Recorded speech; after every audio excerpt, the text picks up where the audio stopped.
بسم الله الرحمن الرحيم.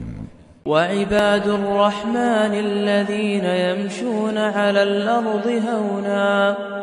وإذا خاطبهم الجاهلون قالوا سلاما والذين يبيتون لربهم سجدا وقياما والذين يقولون ربنا اصرف عنا عذاب جهنم إن عذابها كان غراما إنها ساءت مستقرا ومقاما والذين إذا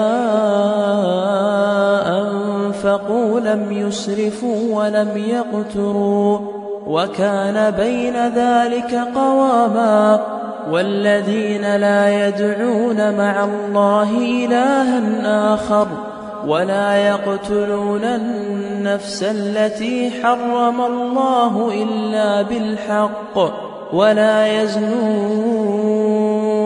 ومن يفعل ذلك يلقى ثاما يضاعف له العذاب يوم القيامة ويخلد فيه مهانا إلا من تاب وآمن وعمل عملا صالحا فأولئك يبدل الله سيئاتهم حسنات وكان الله غفورا رحيما ومن تاب وعمل صالحا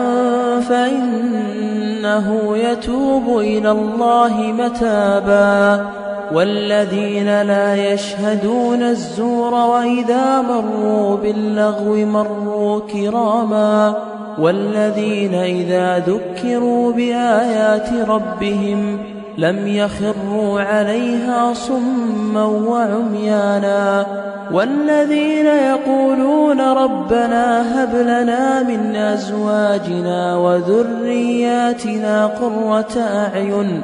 واجعلنا للمتقين إماما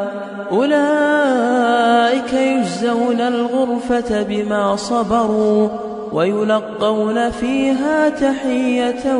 وسلاما خالدين فيها حسنت مستقرا ومقاما قل ما يعبأ بكم ربي لولا دعاؤكم فقد كذبتم فسوف يكون